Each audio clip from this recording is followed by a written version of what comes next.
દાખલા નંબર 18 જો આપ્યું છે જેની અને આન્યા 3:2 ના પ્રમાણમાં નફો નુકસાન વેચતા ભાગીદારો છે. 31/3/16 ના રોજ તેમની પેઢીનું પાકું સરવૈયું નીચે મુજબ આપ્યું છે. આ પાકું સરવૈયું આપ્યું છે. આગળ કીધું છે મૂડી અને દેવામાં મૂડી આપી છે જેની આન્યાની, સામાન્ય અનામત, રોકાણ અનામત, કારીગર, નફાભાગ ભંડોળ, લેણદારો. મિલકત લેણામાં મકાન, યંત્રો, રોકાણો, દેવાદાર, ગાલખાત બાદ આપી છે અને બેંક આપી છે. વધારાની માહિતી તરીકે જો 1/4/16 ના રોજ તેમણે પ્રિયંકાને નીચેની શરતોથી નવા ભાગીદાર તરીકે દાખલ કરી. જેની અને આન્યા હતી અને હવે પ્રિયંકા નવા ભાગીદાર તરીકે દાખલ થાય છે. પ્રિયંકા પાઘડી પેટે ₹14,000 રોકડમાં લાવશે. જેની અને આન્યાની નવી પેઢીમાં કુલ મૂડીના 20% જેટલી મૂડી પ્રિયંકા લાવશે. મૂડી આપણે જેની અને આન્યાની મૂડી ખાતા બનાવશું, એમની મૂડી મળશે, એના પછી જ પ્રિયંકાની મૂડી આપણે શોધી શકાશે. નવું નફા નુકસાનનું પ્રમાણ 2:2:1 રાખવું. ગાલખાત અનામતની જોગવાઈની જરૂરી નથી. યંત્રોની કિંમતમાં 10% ઘટાડો કરવો. મકાનની બજાર કિંમત 70,000 છે. રોકાણોની બજાર કિંમત 68,950 છે. જેની અને આન્યા નવી પેઢીમાં તેમની બંનેની કુલ મૂડી તેના સંબંધિત નવા નફા નુકસાનના પ્રમાણમાં રાખશે. જરૂરી હવાલા બેંક ખાતા દ્વારા કરવા. જરૂરી ખાતા અને પાકું સરવૈયું તૈયાર કરો. તો આપણે ખાતા બનાવ્યા છે. પુનઃમૂલ્યાંકન ખાતું, ભાગીદારોના મૂડી ખાતા, બેંક ખાતું અને પ્રવેશ બાદનું પાકું સરવૈયું. તો સૌ પ્રથમ આપણે અહીંયા ગણતરી કરીએ.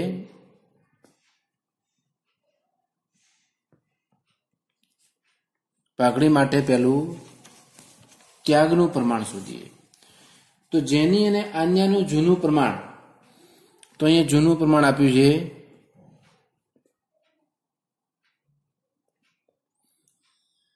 3:2 અને ત્રણેયનું નવું પ્રમાણ છે. જેની, આન્યા અને પ્રિયંકાનું નવું પ્રમાણ આપ્યું છે. નવું પ્રમાણ 2:2:1. તો આપણે ત્યાગ શોધીએ. તો ત્યાગ બરાબર જૂનો ભાગ માઇનસ નવો ભાગ. ત્યાગ બરાબર જૂનો ભાગ માઇનસ નવો ભાગ. તો પહેલા જેનીનો ત્યાગ શોધીએ. જેનીનો જૂનો ભાગ, તો જેની અને આન્યા, પેલો જેની છે એટલે 3 અને કુલ પ્રમાણ 5, 3/5 માઇનસ નવો ભાગ 2/5. તો અહીંયા લસા લેવાની જરૂર નથી, છેદ સરખા છે. 1/5 આન્યા જૂનો ભાગ 2/5 માઇનસ નવો ભાગ એ પણ 2/5 બરાબર 0. તો અહીંયા જે ત્યાગ મળે છે એ ત્યાગ જેની કરે છે, આન્યા ત્યાગ કરતી નથી. એનો ત્યાગ શું આવે છે? 0 આવે છે. તો અહીંયા જે પ્રિયંકા 14,000 પાઘડી પેટે લાવે છે, પ્રિયંકા ₹14,000 પાઘડી તરીકે લાવે છે, એ પાઘડી કોને મળશે? પૂરેપૂરી જેનીને મળશે. તો આપણે આમનોંધ કરી દઈએ. તો પાઘડી પહેલા રોકડમાં લાવે છે, મૂડીની આમનોંધ પછી આવશે. તો ખાલી પાઘડીની જ કરી દઈએ. તો રોકડ ખાતે ઉધાર 14,000 તે પાઘડી રોકડમાં લાવે એટલે પાઘડીના પ્રીમિયમ ખાતે 14,000. હવે પાઘડી જૂના ભાગીદારોને ત્યાગના પ્રમાણ મળે, પણ ત્યાગનું પ્રમાણ છે નહીં. જે પૂરેપૂરો ત્યાગ કોણ કરે છે? જેની કરે છે. એટલે પૂરેપૂરા 14,000 રૂપિયા જેનીને મળશે. તો ફરી પાઘડીના પ્રીમિયમ ખાતે ઉધાર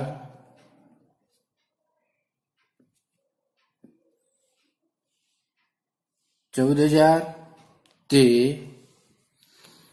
જેનીના મૂડી ખાતે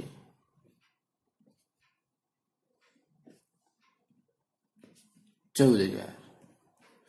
આ પ્રમાણે પાઘડીની નોંધ થશે. તો આપણે નોંધ કરી દઈએ. તો પહેલા બાકી લખી દઈએ મૂડી ખાતાની. બાકી આગળ લાવ્યા તરીકે જેનીને અન્યની મૂડી આપી દીધી છે. જેની 70,000, અન્ય 56,000.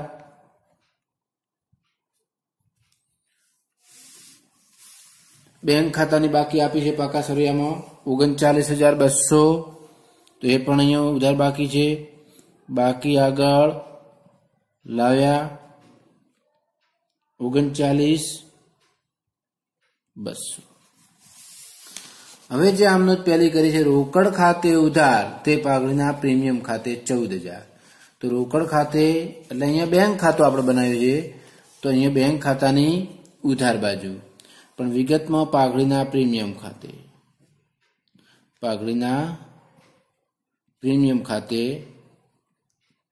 14,000.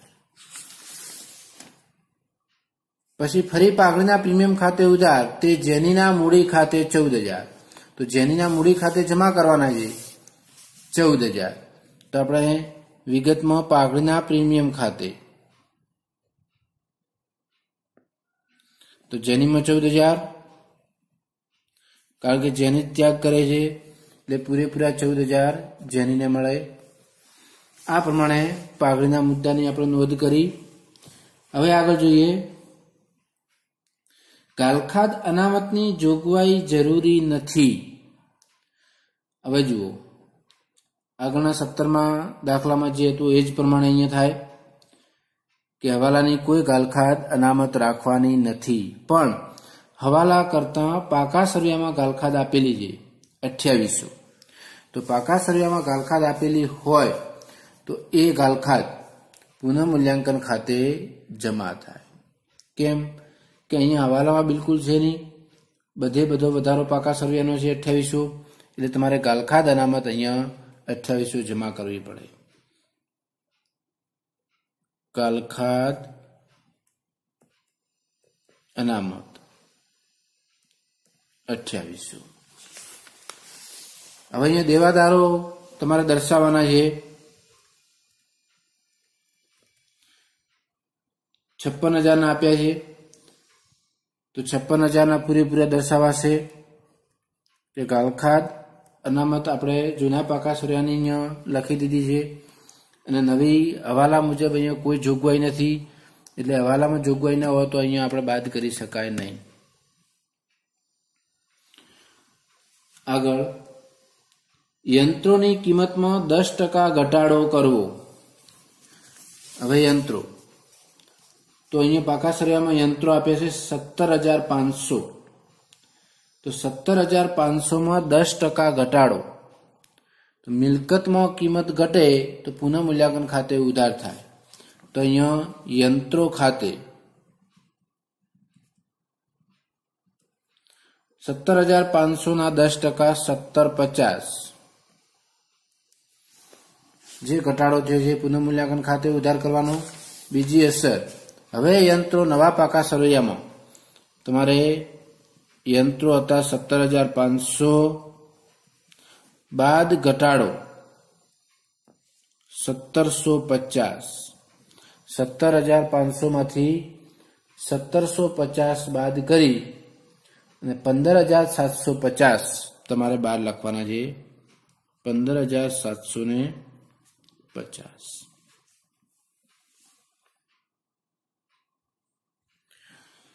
આગળ મકાનની બજાર કિંમત ₹70,000 છે, તો મકાન અહીંયા 42,000 નું આપ્યું છે, પણ હવે અહીંયા હવાલામાં કીધું છે કે બજાર કિંમત 70,000 છે, વધારો થાય છે. કેટલો વધારો થાય? તો જૂના પાકા સળિયામાં 42,000 છે અને હવાલા પ્રમાણે કીધું છે 70,000, તો 42 અને 70 કેટલો તફાવત થાય? 28,000 નો. તો મકાનમાં વધારો થયો 28,000, તો મિલકત વધે તો પુનઃમૂલ્યાંકન ખાતે જમા. તો અહીંયા મકાન ખાતે 28,000 વધ્યા અને નવા પાકા સળિયામાં મકાન હવે 70,000 ની કિંમતે આપણે દર્શાવીશું. ડાયરેક્ટ લખી દો ચાલશે હવાલા પ્રમાણે. મકાન 70,000 ની કિંમતે દર્શાવાશે. રોકાણોની બજાર કિંમત 68,950 છે. તો રોકાણો પાકા સળિયામાં આપ્યા છે 63,000. રોકાણોની બજાર કિંમત 68,950. હવે રોકાણોની કિંમત વધે છે તો રોકાણ અનામતમાં આપણે જોવાનું નથી. જો રોકાણોની કિંમત ઘટતી હોય તો જ ઘટાડો રોકાણ અનામતમાંથી બાદ કરવો, મૂડી દેવા બાજુ આપેલી છે. પણ રોકાણોની કિંમત વધતી હોય તો એ મિલકત કહેવાય રોકાણ એક પ્રકારની. તો એ રોકાણોની કિંમત વધે તો પુનઃમૂલ્યાંકન ખાતે શું થાય? જમા થાય. તો રોકાણો કેટલા વધે છે?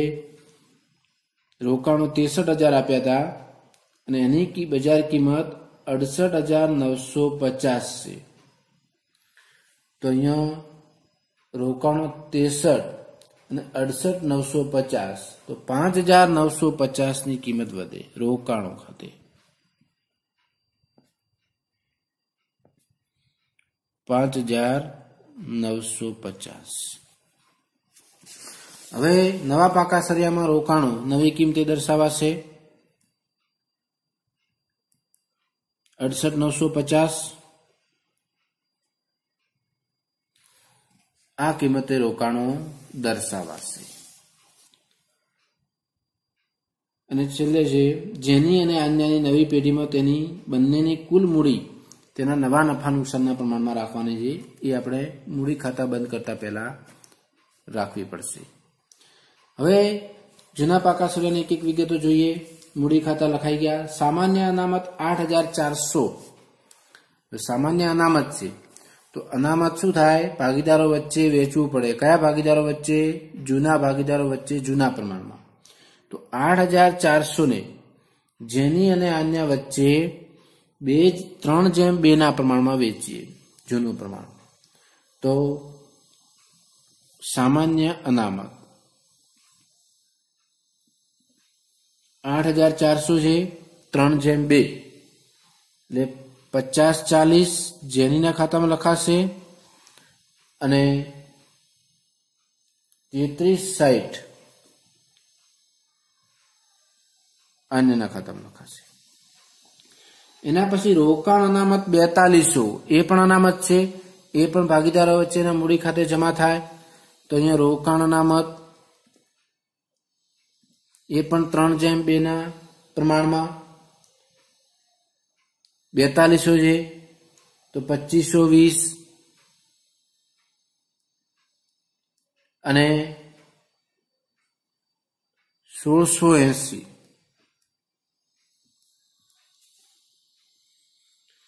કારીગર નફા ભાગ ભંડોળ 31,500. તો કારીગર નફા ભાગ ભંડોળ બરાબર યાદ રાખજો, એ અનામત નથી પણ દેવું છે. તો દેવું નવા પાકા સળિયામાં તમારે મૂડી દેવા બાજુ નોંધવું પડે. તો કારીગર નફા ભાગ ભંડોળ અહીંયા આવશે. કારીગર નફા ભાગ ભંડોળ 31,500. એના પછી લેણદારો 44,800. તો લેણદારો આપણે એ જ કિંમતે અહીંયા દર્શાવી દઈએ 44,800. હવે મિલકત લેણા બાજુ જોઈએ. તો મિલકત લેણામાં મકાન નોંધ થઈ ગઈ છે, યંત્રો પણ નોંધ થઈ ગઈ, રોકાણો પણ આવી ગયા અને દેવાદારો પણ આવી ગયા અને બેંક अलग खातुं बनाव्युं छे एमां आपणे नोंध थई गई छे। हवे पहेલું પુનઃમૂલ્યાંકન ખાતું બંધ કરવાનું, તો એનું જમા બાજુનો આપણે સરવાળો કરીએ। પુનઃમૂલ્યાંકનમાં 36,750 અહીંયા પણ લખી દઈએ 36,750। અહીંયા તફાવત આવશે 1750 બાદ કરો તો 35,000 રૂપિયા અહીંયા લખાય। શું થયું? મૂડી ખાતે નફો, નફો થયો, જમા બાકી છે। મૂડી ખાતે નફો જૂના પ્રમાણમાં 3:2 જેની અને અન્ય વચ્ચે, જેની અન્ય 35,000 ને 3:2 ના પ્રમાણમાં વેચી દઈએ તો અહીંયા 21,000 અને અહીંયા 14,000। નફો ભાગીદારોના મૂડી ખાતે જમા થાય તો અહીંયા પુનઃમૂલ્યાંકન ખાતે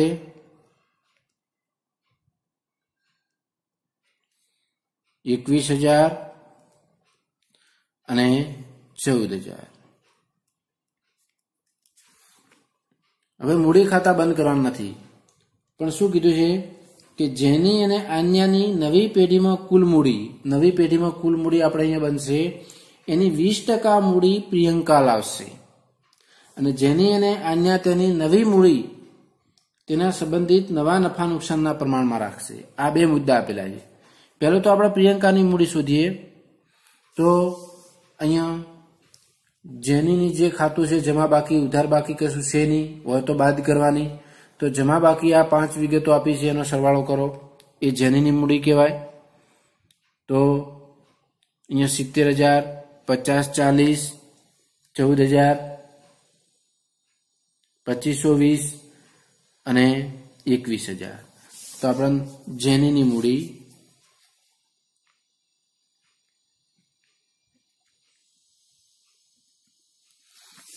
આનો સરવાળો 1,12,500।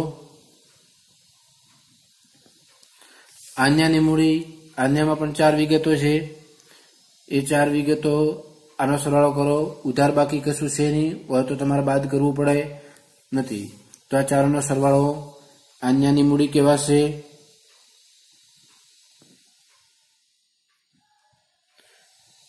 $75,040 હવે બંનેની કુલ મૂડી 1,87,600 થાય। હવે અહીંયા શું કીધું છે કે જેની અને અન્યની નવી પેઢીમાં કુલ મૂડી, હવે જેની અને અન્યની નવી પેઢીમાં કુલ મૂડી મળી ગઈ, આ નવી પેઢીમાં આપણે લખાય, એટલે આ નવી પેઢીની કુલ મૂડી કહેવાય। નવી પેઢીની કુલ મૂડીના 20% જેટલી મૂડી પ્રિયંકા લાવશે। હવે આના ઉપરથી પ્રિયંકાની મૂડી મળશે, બરાબર ધ્યાન રાખજો। તો 1,87,600 ના 20% આપણે કરવા પડે, તો પ્રિયંકાની મૂડી બરાબર, પ્રિયંકાની મૂડી 1,87,600 ના 20%, ટકા છે એટલે 20/100। તો પ્રિયંકા મૂડી તરીકે 37,520 રૂપિયા લાવશે। 37,520। હવે બીજું પણ એમાં અહીંયા કીધું છે, પેલાની નોંધ કરી દઈએ। પ્રિયંકાની જે મૂડી છે, પ્રિયંકા મૂડી રોકડમાં લાવે, એટલે રોકડમાં લાવે એટલે રોકડ ખાતે ઉધાર ને પ્રિયંકાના મૂડી ખાતે જમા। તો રોકડ એટલે કે બેંક છે, અહીંયા બેંક ખાતે ઉધાર કરવું પડે, તો અહીંયા પ્રિયંકાના મૂડી ખાતે, મૂડી ખાતે 37,520, 37,520। અને બીજું પ્રિયંકાના મૂડી ખાતે અહીંયા લખાશે રોકડ ખાતે 37,520। આ રીતે આ મૂડીની નોંધ થશે। હવે બીજું કીધું છે, હવે હજી સરવાળા નથી કરવાના, પણ શું કીધું છે કે છેલ્લા વાલા જેની અને આન્યા નવી પેઢીમાં તેની સંબંધિત બંનેની કુલ મૂડી, નવી પેઢી એટલે નવા પાકા સરિયામાં જે અહીંયા મૂડી રાખીએ છીએ એની વાત કરી, એ કુલ મૂડી તેના સંબંધિત નવા નફા નુકસાનના પ્રમાણમાં રાખશે. હવે કુલ મૂડી તો એમની મળી, કેટલી મળી? 1,87,600. પણ હવે આ પ્રમાણે નહીં, પણ કેવા પ્રમાણમાં? નવા નફા નુકસાનના પ્રમાણમાં, નફા નુકસાનના પ્રમાણમાં. તો 1,87,600 ને આપણે નવા નફા નુકસાનના પ્રમાણમાં ફેરવીએ. 1,87,600 નવું પ્રમાણ કેટલું? જેની અને આન્યાનું ખાલી, તો નવું પ્રમાણ જેની અને આન્યાનું જ જોવાનું, બીજાનું નહીં જોવાનું પ્રિયંકાનું. તો 2/2 એટલે સરખા ભાગે. તો આ 1,87,600 એ જેની અને આન્યા વચ્ચે 1/1, 2 ના અડધા કરી દો બંનેમાં, 2/2 છે એટલે આપણે સરખું પ્રમાણ મળે, 1/1 ના પ્રમાણમાં વેચીશું, વહેંચાશે. તો જેનીની મૂડી હવે મળશે 1,87,600 1/2. આન્યાની મૂડી એ પણ એટલી જ 1,87,600 1/2. તો બંનેની મૂડી થાય છે 93,800 સરખા ભાગે. હવે આ 93,800 એ તમારે મૂડી ખાતામાં બાકી આગળ લઈ ગયા તરીકે લખવાની છે. અને બાકીના હવાલા એમને કીધું છે કે બાકીના હવાલા બેંક ખાતા દ્વારા કરવા. જે તફાવત આવશે મૂડી ખાતામાં એ આપણે બેંક ખાતે લખવું પડશે. કેવી રીતે? તો અહીંયા જુઓ. તો અહીંયા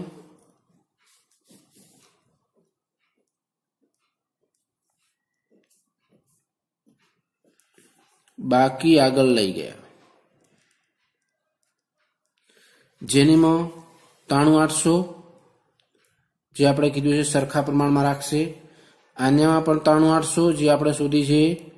અને પ્રિયંકામાં તો આપણે આટલી જ રાખવાની છે, એમાં કોઈ વધઘટ નથી. 37,520. હવે તમારે બંને બાજુના સરવાળા કરવાના છે મૂડી ખાતાના. હવે મૂડી ખાતાના સરવાળા કરીને ખૂટતી રકમ તમારે બેંક ખાતે લઈ જવાની. તો અહીંયા 37,520, તો અહીંયા પણ 37,520 સરખા થઈ ગયા, અહીંયા કોઈ તફાવત નથી. હવે અહીંયા 93,800 અને આનો સરવાળો કેટલો આવ્યો? તો 75,040. આપણે અગાઉ કરેલો જ છે આન્યાનો, 75,040. અહીંયા 93,800 છે, તો અહીંયા તફાવત આવશે 93,800 ઉપર મૂકવા પડશે. અહીંયા 93,800 કરવા પડે, તો અહીંયા પણ 93,800 અને ખૂટતી વિગત અહીંયા લખાશે. તો ખૂટતી વિગત કેટલી છે? એ લખાશે બેંક ખાતે, હવાલા બેંક ખાતે આપવાના છે. તો બેંક ખાતે લખાશે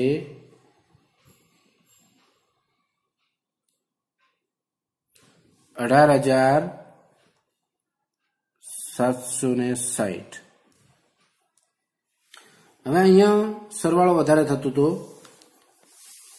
જેનીમાં 1/500, તો 1/500 આ સરવાળો થાય છે. તો અહીંયા 93,800 જ છે, તો અહીંયા 1/500 સરવાળો અહીંયા પહેલા કરો, અહીંયા પણ 1/500, ખૂટતી અહીંયા પણ બેંક ખાતે લખો, એ પણ આવશે 18,760. આ પ્રમાણે જરૂરી હવાલા આપણે બેંક ખાતામાં કરવાના. એ બેંક ખાતામાં નોંધ કરી દો. તો અહીંયા આ 18,760 કોના છે? આન્યાના મૂડી ખાતે.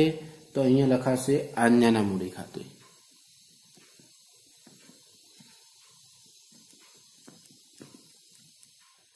$18,760 અને આ 1860 જેનીના મૂડી ખાતે.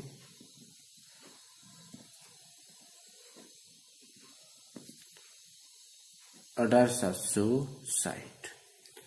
હવે આ મૂડી ખાતાની બાકી નવા પાકા સરિયામાં આપણે લખાશે મૂડી કરીને ત્રણેય ભાગીદારોની જેની, આન્યા અને પ્રિયંકા બંનેની હતી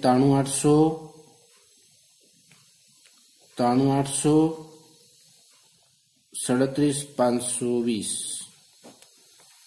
ત્રણનું ટોટલ કરીએ તો 225,120. 225,120. હવે બેંક ખાતું બંધ કરી દઈએ તો બેંક ખાતામાં આપણે સરવાળા કરીએ અહીંયા. તો બેંક ખાતામાં સરવાળો થશે 1,09,480. અહીંયા પણ 1,09,480 અને બાકીનો તફાવત બાકી આગળ લઈ ગયા. એમાંથી 18,760 બાદ કરીએ તો 90,720. તો 90,720 અહીંયા વધશે.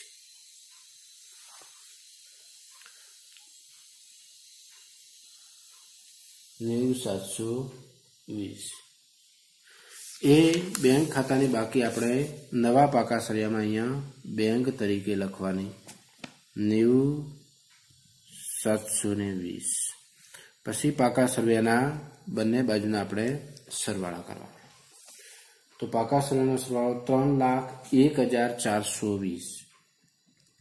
1,420. અહીંયા પણ 3,01,420.